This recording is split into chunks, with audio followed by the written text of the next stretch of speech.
салом алейкум ашари левакан мардуми шариф тоҷикистон. Барои чӣ имрӯз Ашуров Ҳусейн гапое ки зад зидди Муҳаммадибои Садриддин ман гуфтан наметавонам. Якумаш ман имон дорам, бадимаш ман мард ҳастам. тамошо мекунем чӣ мега Ашуров Ҳусейн. ما اقبال گپ زدگی نیست. همه مدنی اقبال برادرت هست. اقبال برادرت هست و هم عقیده‌ت هست. ما همه اقبال هم بگم میتونم ای بروش گوش کیم اینو. اعوذ بالله. ما اوچای محمد بگم ای اوچای ترا ما خدمت او آدمایی که باور نمیکنین مینویسین زنگ میزنین سوقفایو تهمت کردید.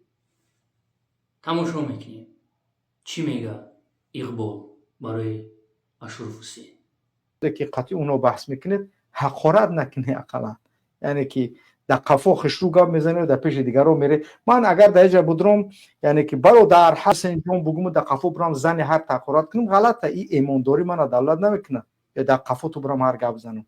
یکی من آشکارامم یگای پنهانم یگای، یعنی تری نیست. من منافقی ندارم که در پیش خطی زنگ بزنم بگم برادر جان اقفات برام زن تا اگونش سقارت کنم. برای میرسن هر یک گپی که حتی با نزدیکترین آدماتون گپ میزنه حقارت میکنه میرسونن که فلانیش گپ زدونم ترید گفت میرسونن با هم گپا با من. یعنی که به همون خاطر بهتر است که هر چیزی که آشکارا گپ میزنه در پنهاناتون هم یعنی که نمیتونه کنی. یا موفق نبودنی یعنی که بعضی از برادران همین است که دروه هم، یعنی من درویه نیستم. همین در همین جمع گپی گفتم در خفاتم هم قطعی گپ میزنم.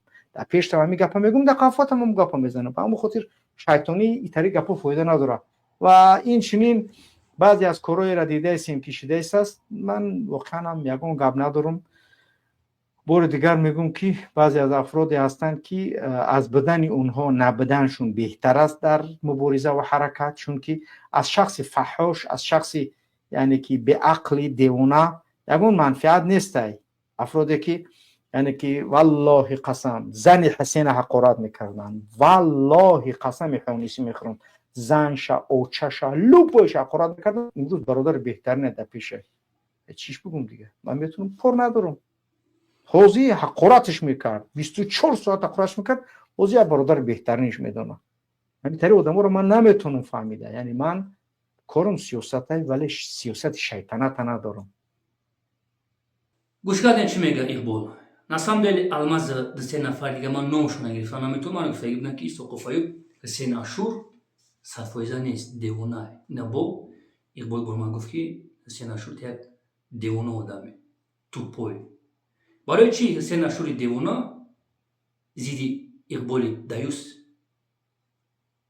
баромад гап зад. 1 сол 4 моҳ пеш агар хато накунам ман видео карда будам ки Ҳусейн Ашур $200,000 در ترکیه خانه میخره. حسین Ашур گفتگی بوده اقبال. 4-5 ماه پیش بودجت گروپای بسیاری اکستریمیستو $120,000 گم میشه. رازباری حسین Ашур 3-4 شکلی که در گروپای بسیاری اکستریمیستو هستن سیومکا میکنن. اقبال نمیپرتن که Ҳусейн Ашур пули буҷета дизид. иқбол дар атфед мега ки Ҳусейн Ашур турчада хона харидаги. вот барои чӣ имрӯз Ҳусейн Ашур биромада зану фарзанди иқбола ақурат кист. видео бисёр мешава имна зидди Ҳусейн Ашур. барои чӣ вибрда файродшӣ накардан? барои чӣ ҷада алмази последний одам бояд мебуромад ҳақиқата гап мезад зидди Ҳусейн Ашур? бидан 3-4 нафаре ки бояд ҷои Ҳусейн Ашурро бигирам. даже иқболда пул додаги буданд ки бибиро гап зад имина барои хонае ки дар Турсия харидагияй Ҳусейн Ашур.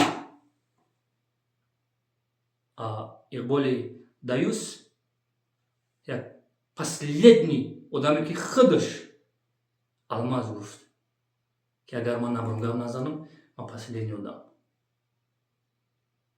бояд алмаз гап мезад, но алмаза тарсонданд. видео бисёр ҳастанд дӯстони азиз, интизори видеошед. یک جان تشکر مردم شریف تو یکسان.